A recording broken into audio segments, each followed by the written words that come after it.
Wow, để ướp gia vị sẵn rồi. Cái này hồi nãy ướp gia vị có cái gì trong này? Sa tế riêng với sạ. Thơm lắm cả nhà ơi. Đây là da bò nha mọi người nhá. Đấy, ớt này không thể thiếu luôn. Một tô ớt luôn cả nhà ơi. Đây. Wow. Món gỏi Phú Thiện.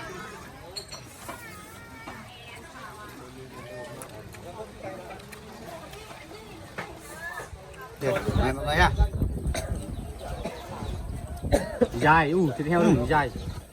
Dài cái to. Năm này nuôi 10 năm rồi đấy. Đây. Đang nướng thịt heo nha mọi người nhá. Đây nha. Đây anh trai đang nướng này. Thịt heo ướp à anh? Ướp. Wow, siêu ngon luôn cả nhà ơi. Đây, Thơm lắm. thơm phức cả nhà. Đây còn một tô chưa nướng này mọi người. Đây. Wow, để ướp gia vị sẵn rồi. Cái này hồi nãy ướp gia vị có cái gì trong này? Sa tế riêng với sạ. Thơm lắm cả nhà ơi. Đây. Đang nướng nha. Hồi nãy mình nướng một tô rồi, bây giờ còn một tô này chưa nướng nha cả nhà. Đấy, hôm nay đám cưới ở trong Phú Thiện này thì toàn là món ngon nhé cả nhà nhá. Còn cái này không biết là nồi gì đây, nghi chắc là nồi cơm rồi cả nhà. Ui giời, nóng. Cơm một nồi luôn. Đấy. Để đãi anh em chứ xê vào đây. Có đói thì ăn. Đây là nồi cháo nhưng mà không có cái nắp, chưa chín nha cả nhà. Đây mình quay cho mọi người ở trong này. Xem Phú Thiện đám cưới thế nào. Đây là da bò nha mọi người nhá. Đấy, ớt này không thể thiếu luôn. Một tô ớt luôn cả nhà ơi. Đây. Wow. Đấy, cả nhà thấy chưa? Ớt chưa? Thôi, chào em. Bắt tay anh cái này. Đấy. Hả? Mới. Đây còn cái nồi to đây, không biết là nồi gì đây. Nồi canh.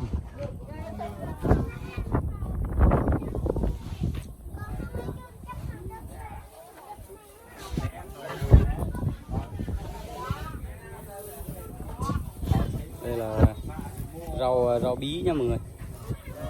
Đó. Nhiều lắm. Còn đây là rau má nha mọi người nha. Hôm nay nhiều món quá. Đây là bún.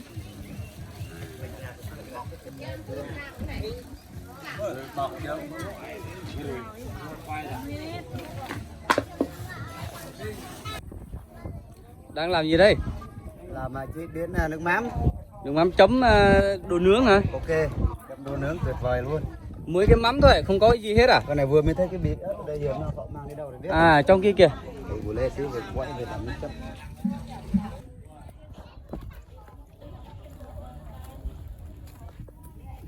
Đấy, anh này nướng thêm rồi đấy.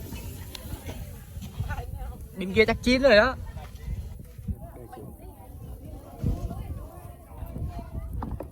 Cậu Nan đang làm đồ chấm.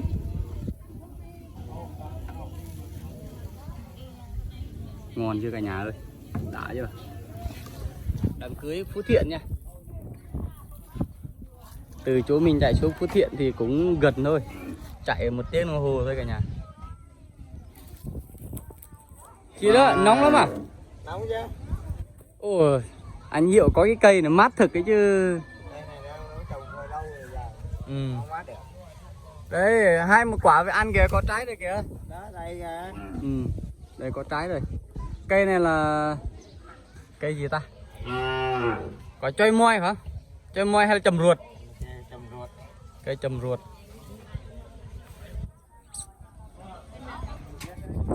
Đây dưới Phú Thiện đây mọi người, gần núi luôn mọi người nhá. Đây này, núi này.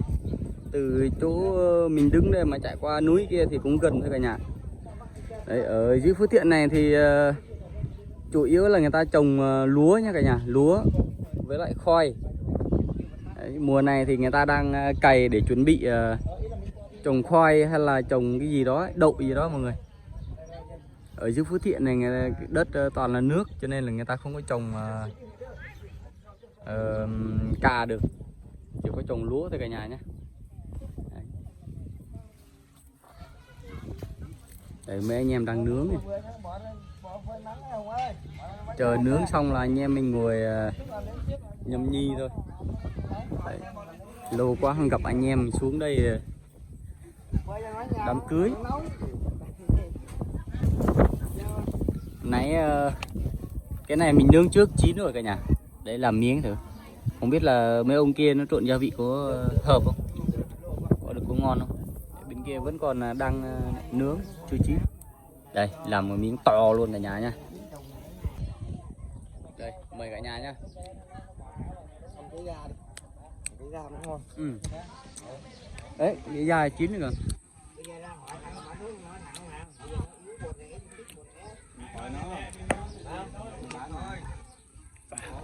Cũng cay thật đấy chứ, cái này cần gì chấm nữa. Cay rồi. Ui nó dài. Mình lại sẽ dài lắm mọi nhà.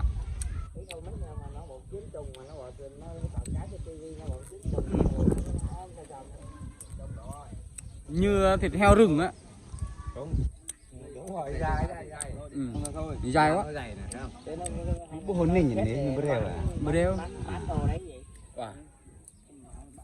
Đúng bảo không? Ngon. Này mình đi đám cưới ở Phú Thiện đó mọi người, thì có món gỏi nhá. Đây gỏi bún với rau. Đây. Đấy. Đặc sản đấy, cũng gọi là đặc sản đấy. Đấy đây. Mời cả nhà nhá. Phú Thiện nhá mọi người. Món gỏi Phú Thiện.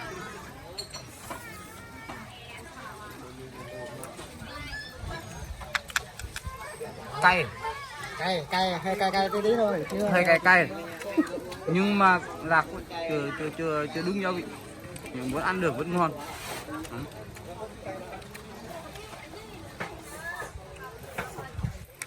Cái bình ăn miếng đấy, cái bình.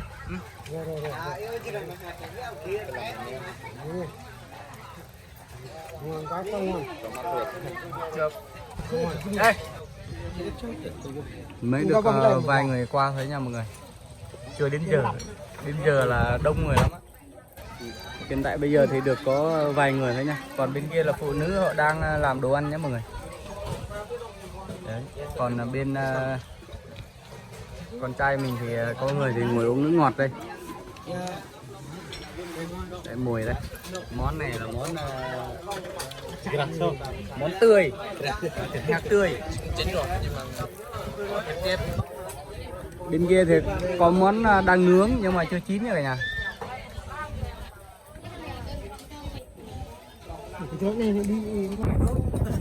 Đây món nướng anh em mình chín rồi cả nhà đây. Được một tô đỏ luôn. Cái này chắc cũng khá nặng đấy. Anh nhỉ anh Bình nhỉ? Được 3 kg không? Bên Khá là nặng đấy cả nhà. Để chia qua bên kia một ít chứ.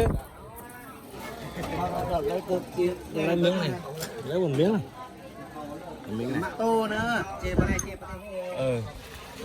Đấy. Gấp qua. Bỏ cho này không được đấy. Gấp mấy miếng đây này. Chia cho mấy anh em chứ mỗi người một ít chứ. Đấy.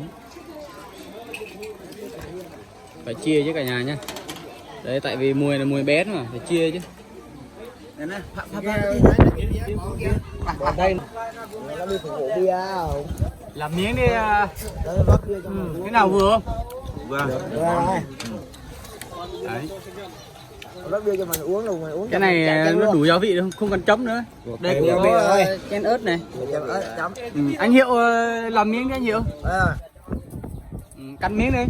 Coi thế nào ngọt không? Ngon rồi. Ngọt rồi hả? Miệng là ngọt rồi. Cậu làm miếng thử coi vừa không cậu? Ăn hết luôn. Đấy, chấm ớt này. Đây, mời mọi người nha, làm một miếng thịt heo rừng. Thịt heo rừng. Heo rừng. Gia vị trong này là có sả này, có củ riềng. Với lại có thêm mẻ nữa, mắm tôm rất là ngon.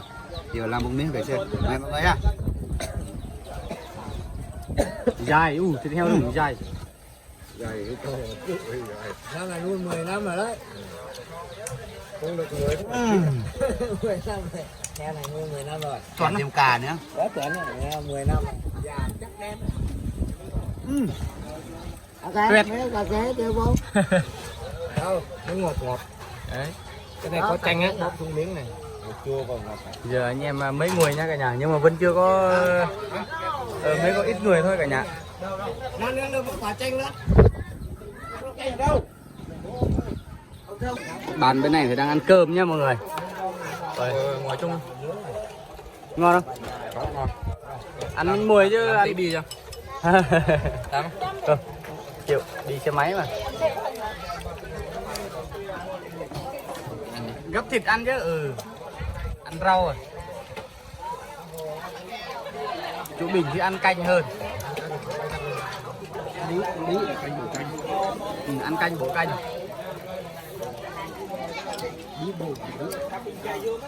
Ăn miếng thịt đó. Đấy. Hay thì sống luôn. Nói chung là bàn bên này thì đang ăn cơm, còn bàn bên này thì đang ngồi lai rai nhá mọi người. Còn ở bên kia là mấy đứa con gái ngồi không biết là ăn cơm hay là gì nữa, khá là đông.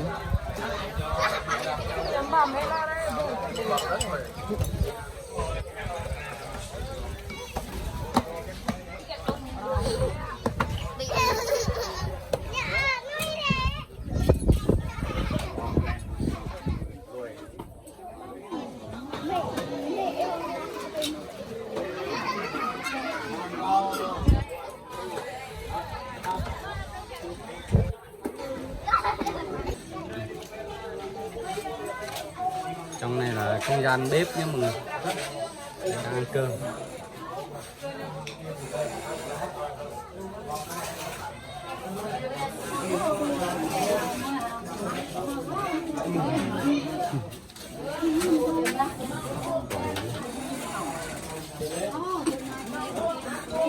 Để mấy chị em đang ngồi ăn cơm đấy nha cả nhà. Họa ra họa đi rồi đó.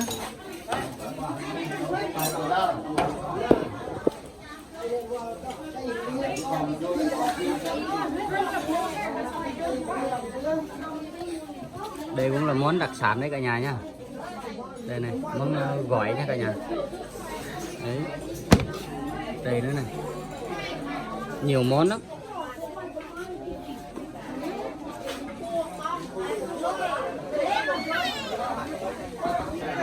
Bên này là khu uống rượu cần nha mọi người nhá.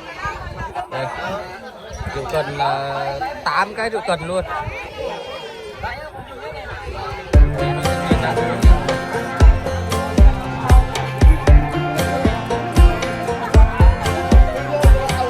Last time we talked, you had nothing to say. You chose to walk, give what we had away. I hope you get what you're looking for, but babe, with me, you close the door on everything we could have been. Don't go thinking we could be friends. No, you can't break. Uống nhiều vào nhá. Mời uống cần nha mọi người nha. Đấy, mình cũng ít thôi, tại vì đi đường xa chạy xe máy nữa, không an toàn. Có bậu đấy. So my heart was shattered when he took the hit.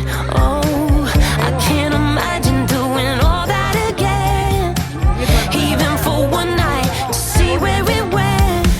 Here's the thing, you made your bed, I just got your stay out of my head.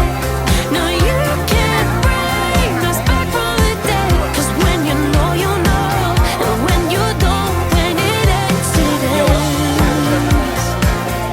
When it ends, it ends. Đây có cái dàn kẹo kéo to đùng luôn này nha. Đấy, này có cái dàn rất là to luôn nhé, rất là đẹp. So don't let me see your name light Dàn này rất là đẹp nha cả nhà. when it was you who Tha hồ hát luôn. is it sinking in all your regret when it